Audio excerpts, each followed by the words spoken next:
Gas आप 2020 में अगर ऐप बना रहे हो तो आपको ये फीचर्स तो चाहिए ही चाहिए कि उसमें ऑथेंटिकेशन हो, मतलब कि लॉगिन हो, फिर उसमें पुश नोटिफिकेशंस हो, फिर हम जो ऐप डेवलप किए हुए हैं उसका एनालिटिक्स हो, और फिर उसके अंदर इन ऐप परचेसिस हो, और वो सब कुछ उसमें एडसेंस हो। तो ये कुछ बेसिक सा फीचर्स हैं जो चाहिए ही चाहिए। और एक ख़ास बात जो है real time data फैचिंग and storing, फिर स्टोरेज भी होगा। तो ये फीचर्स जो है वो 2020 में तो चाहिए ही हो गई। अगर आपकी ऐप सिर्फ डेटा को स्टोर एंड रिट्राइव कर रही है तो वो फुल्ली फंक्शनल ऐप नहीं कहलाएगी। तो ये सारे फीचर्स जो मैंने अभी गिनवाए, वो सारे फीचर्स अगर आप खुद से डेवलप करने जाओगे तो बहुत देर लग जाएगी और शायद बहुत कठिन भी होगा। लेकिन इसका एक सॉल्यूशन है, वो है फायरबेस। फायरबेस आपको ये सब कुछ एक ही स्थान पर ये सब कुछ दे देगा आपको। तो गाइज़ ये फायरबेस का बिगिनर्स वीडियो है। जो बिगिनर्स लोग हैं उन लोगों के लिए कि फायरबेस में प्रोजेक्ट कैसे क्रिएट किए जाते हैं और उसके अंदर क्या क्या चीज़ है। तो इसके लिए आपको चाहिए कि आप एक गूगल अकाउंट बना दीजिए और यहाँ पर आ जाइए console.firebase.google.com, और ये आपको जो सामने पेज दिखाई दे रहा होगा ये आ जाएगा। और यहाँ पर आपको क्रिएट प्रोजेक्ट उस पर क्लिक करना है। यहाँ पर आपको पूछेगा कि आपके जो प्रोजेक्ट है उसका नाम क्या देना है। तो मैं यहाँ पर नाम दे रहा हूँ फायरबेस बी। तो यहाँ पर आपने फायरबेस बी, ये मैंने अपना प्रोजेक्ट का जो नाम होता है वो दे दिया है। यहाँ पर एक्सेप्ट कर दिया और कंटिन्यू कर देना है। तो यहाँ पर आप देख सकते हो कि जो ये फायरबेस है ये सब फीचर अभी दे रहा है, जो है वो हमारा एनालिटिक्स जो होता है उसके लिए। तो अभी हम ये नहीं करेंगे, तो मैं इनेबल नहीं करूँगा ये। तो सिर्फ हम क्रिएट प्रोजेक्ट पर डायरेक्ट क्लिक कर देंगे। अगर आपको एनालिटिक्स चाहिए अपनी ऐप का या अपनी वेबसाइट का तो आप ये इनेबल रख सकते हो। तो यहाँ पर मैं कर देता हूँ क्रिएट प्रोजेक्ट। अब ये क्या करेगा, ये प्रोजेक्ट क्रिएट करेगा। तो यहाँ पर हमारा प्रोजेक्ट रेडी हो गया है, आपका भी रेडी हो गया होगा। तो यहाँ पर से आपको कंटिन्यू करना है और ये हो गया प्रोजेक्ट रेडी।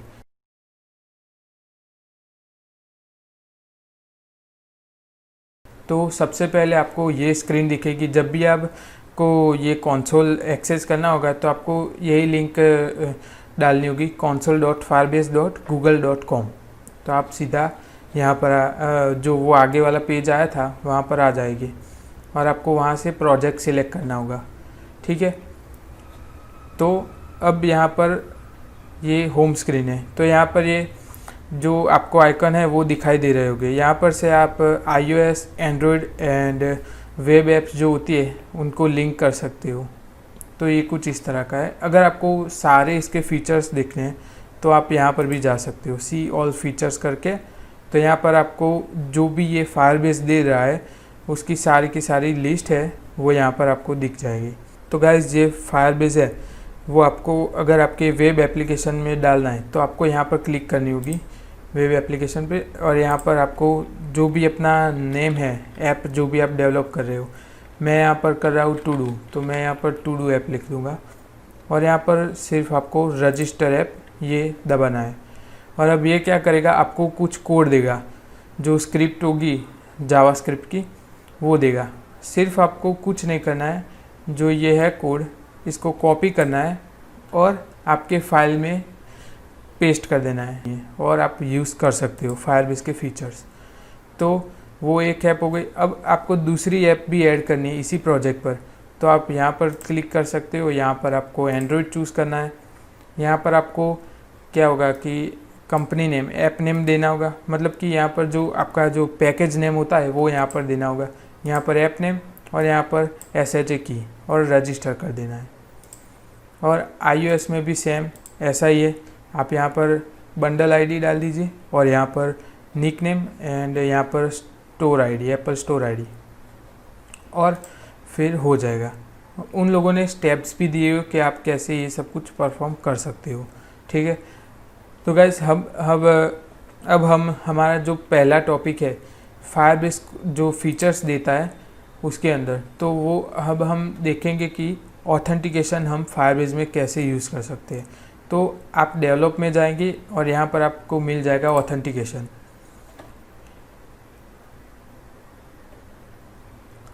अगर आप खुद से ऑथेंटिकेशन क्रिएट करने जाओगे इतने सारे तो आप नहीं कर पाओगे, लेकिन आप फायरबेस यूज़ कर रहे हो तो आपको ईमेल पासवर्ड, फ़ोन ऑथेंटिकेशन, जो आप नंबर डालोगे फिर OTP आएगा वो, फिर गूगल लॉगिन, फिर play games, Facebook, Twitter, GitHub, Yahoo, Apple, तो ये सारे के सारे आपको जो साइन इन मेथड्स हैं वो आपको इनबिल्ट मिल जाएगी फायरबेस से।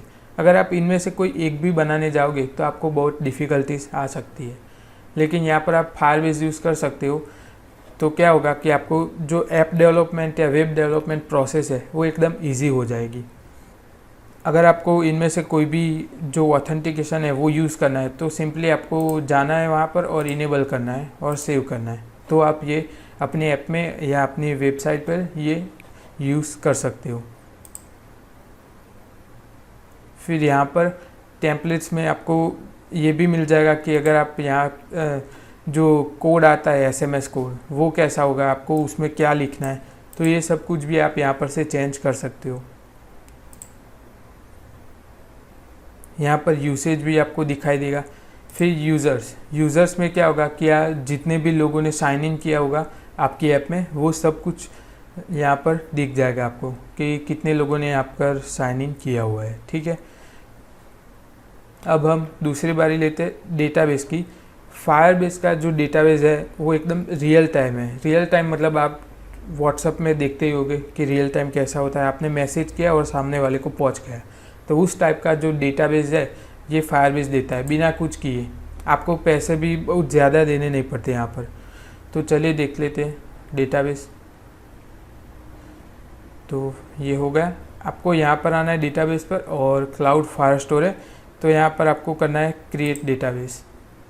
और जब हम डेटाबेस क्रिएट करेंगे रूल्स भी रखने के लिए पूछेगा। कुछ टेस्टिंग पर्पस के लिए आप अगर ऐप बना रहे हो तो ये आप टेस्ट मोड भी ले सकते हो। यहाँ पर क्या होगा कि कोई भी आपके डेटा को यूज़ कर सकता है। और यहाँ पर जो है वो प्रोडक्शन मोड, उसमें क्या होगा कि अगर आपकी ऐप ने जो साइन इन किया हुआ यूज़र है वो ही आपके अंदर जो डेटाबेस है उसके अंदर इंसर्ट और डिलीट और रिट्राइव वो सब कुछ कर सकता है। ठीक है, तो यहाँ पर मैं टेस्ट मोड ही ले लेता हूँ और नेक्स्ट कर देता हूँ।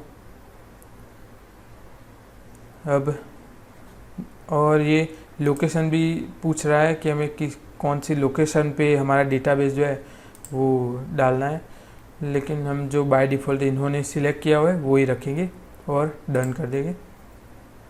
तो अब ये क्या करेगा, क्लाउड फायरस्टोर को जो डेटाबेस है वो क्रिएट करेगा फायरबेस में।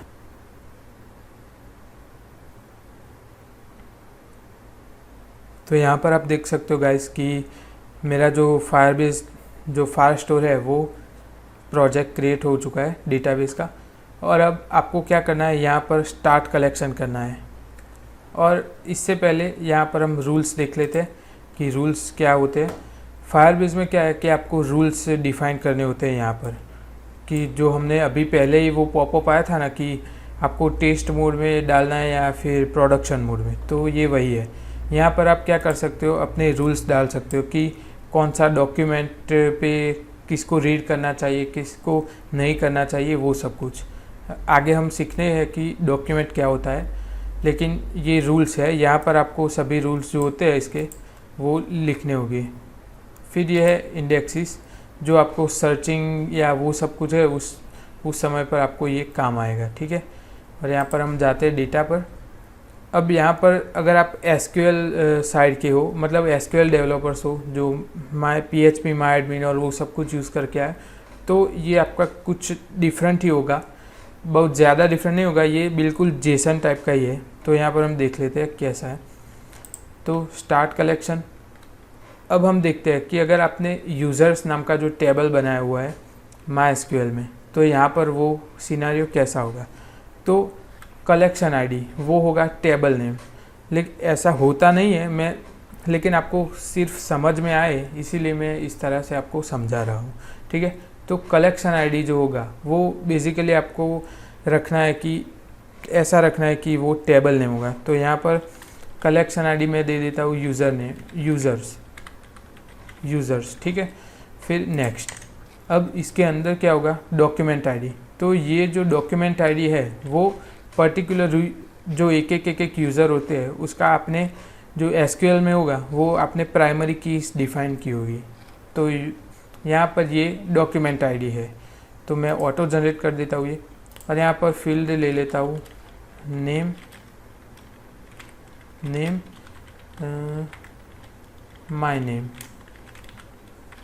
ठीक है। और यहाँ पर मैं दूसरा ले लेता हूँ एज, और एज हो गई 23, ठीक है। और यहाँ पर मैंने सेव कर दिया, ठीक है। तो अब हम दूसरा भी ले लेते हैं। यहाँ पर हो गया नेम, दिस नेम, फिर यहाँ पर हो गया एज,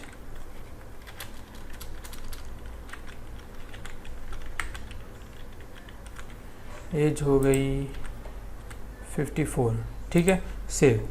तो अब आपको आइडिया आ गया होगा। तो ये यूज़र है और उसके अंदर जो यूज़र टाइप के ऑब्जेक्ट्स हो गए वो यहाँ पर आएंगे। तो ये एक आईडी है, उसके अंदर हमारी जो सारी डिटेल है वो स्टोर होगी। अब ये दूसरा आईडी है, उसके अंदर जो ये आईडी वाले की है ये डिटेल्स यहाँ पर स्टोर होगी, ठीक है। तो ये बेसिकली टेबल नेम हो गया, और ये प्राइमरी कीज़ हो गई, और इसके अंदर जो यहाँ पर दिखाई दे रहा है वो डेटा हो गया। अब ये सब कुछ को क्या कहते हैं वो हम सीखते हैं। तो इसे जो ये यूज़र्स है यहाँ पर होता है वो कलेक्शंस कहते हैं। तो ये यूज़र्स का कलेक्शन है, मतलब कि यूज़र का एक बंच है, कलेक्शन है, और इसके अंदर डॉक्यूमेंट है। जो यूज़र है बहुत सारे, तो उनके अलग अलग ये डॉक्यूमेंट है, और उसके अंदर यहाँ पर ये उनका डेटा है, फील्ड्स है, ठीक है। तो ये था फायरबेस का जो फायरस्टोर डेटाबेस है वो। फायरबेस एक और भी फंक्शनैलिटी यहाँ पर देता है, वो है फायरबेस स्टोरेज। आप यहाँ पर आएंगे तो ये आपको मिल जाएगा फायरबेस स्टोरेज। तो यहाँ पर आप गेट स्टार्टेड भी कर सकते हो। इसमें भी आपको रूल्स होंगे, तो आपको वो रूल्स आपको लिखने होंगे यहाँ पर, रूल्स कि क्या क्या एक्सेस कैसे होता है। नेक्स्ट, फिर यहाँ पर ये भी पूछेगा, तो डन, लोकेशन जो होती है वो। तो ये भी अब सेटिंग अप रूल, और ये भी क्रिएट करेगा अभी स्टोरेज। तो ये जो स्टोरेज होता है वो क्रिएट हो चुका है। यहाँ पर आप देख सकते हो कि ये रूल्स है। तो आपको जैसे फायर स्टोर में भी जो रूल्स होते हैं वैसे ही यहाँ पर जो स्टोरेज है उसके भी रूल्स होते हैं, ठीक है। यहाँ पर फाइल्स, और यहाँ पर आपको अपलोड फाइल्स करेंगे तो आप यहाँ पर फाइल्स अपलोड कर सकते हो फायरबेस में, ठीक है। तो ये फायरबेस के जो बेसिक फंक्शन है, जो ऑथेंटिकेशन है, फिर डेटाबेस है, वो रियल टाइम है। और ऑथेंटिकेशन में भी बहुत सारी जो मेथड्स है वो आपको यहाँ पर मिल रही है, फिर स्टोरेज भी मिल रहा है। तो ये तो फीचर है ही है, लेकिन यहाँ पर होस्टिंग भी मिल रही है। अगर आपने कुछ ऐप जो वेबसाइट बनाई हुई है जावास्क्रिप्ट वाली, तो वो वेबसाइट्स भी आप यहाँ पर जो होस्ट है वो कर सकते हो। फिर यहाँ पर आपको कुछ और भी बहुत सारी फंक्शनलिटीज़ मिल जाएगी, जैसे कि हम देख लेते हैं अभी यहाँ पर जाके। जो मैंने अभी यहाँ पर आपको बताया वो एकदम बेसिक है, जो बिगिनर्स लोग के लिए जो ज़रूरी होता है कि अभी कितना हमें चाहिए, तो वो था। तो वो मैंने बता दिया कि आपको authentication, database and storage most of time वो ज़रूरियात उसकी होती है, ठीक है। फायरबेस इसके अलावा बहुत कुछ भी देता है, तो वो होस्टिंग, क्लाउड फंक्शंस जिसकी मदद से हम कुछ ट्रिगर जैसा काम कर सकते हैं, फिर मशीन लर्निंग की जो है वो देता है, फिर ऐप डिस्ट्रीब्यूशन, फिर crash analytics, performance, test labs, फिर एनालिटिक्स। ये भी एक जो इम्पोर्टेंट है फायरबेस का। अब हमारी ऐप के लिए भी ये इम्पोर्टेंट है एनालिटिक्स। अगर हमको देखना है कि हमारी ऐप कहाँ कहाँ पर यूज़ हो रही है, कौन से टाइम पर ज़्यादा यूज़ हो रही है, कौन सी स्क्रीन ज़्यादा बार देखी जा रही है, तो वो सब कुछ अगर हम मैन्युअली बनाने जाएंगे तो बहुत ही देर लग जाएगी और बहुत ही टाइम कंज्यूमिंग है। तो उसके लिए अगर आपने फायरबेस यूज़ कर लिया और उसमें एनालिटिक्स डाल दिया तो कुछ भी आपको करने की ज़रूरत नहीं होगी। ये आपको ऑटोमेटिक ही उसकी जो इन्फॉर्मेशन होती है वो आपको दिखाती है। ठीक है, फिर आपको पुश नोटिफिकेशंस भी चाहिए होती है, तो ये क्लाउड मैसेजिंग उसके लिए यूज़फुल होती है। फिर predictions, remote config, AB testing, dynamic links. आपने देखा होगा कि अगर आप यूट्यूब वीडियो किसी को शेयर कर रहे होते हो व्हाट्सएप में, तो वो व्हाट्सएप में आपको क्या होगा, लिंक को क्लिक करेगा तो डायरेक्ट ही वो अपनी ऐप में खोल देगा, यूट्यूब की ऐप में। तो ऐसा कुछ आपको लिंक शेयर करके फिर आपके ऐप में लाना है तो वो डायनेमिक लिंक्स का यूज़ कर सकते हो। फिर इन ऐप मैसेजिंग है, फिर एक्सटेंशंस है। तो ये एकदम ज़ोरदार फीचर्स वाला है। अगर आपने फायरबेस अपने ऐप में यूज़ करते हो तो एकदम बढ़िया से ऐप आप बना सकते हो। तो ये बेसिक जो स्टार्टिंग है बिगिनर्स लोगों के लिए वो मैंने इस वीडियो में अभी बता दिया है। आई होप गाइस कि आपको ये वीडियो पसंद आया होगा।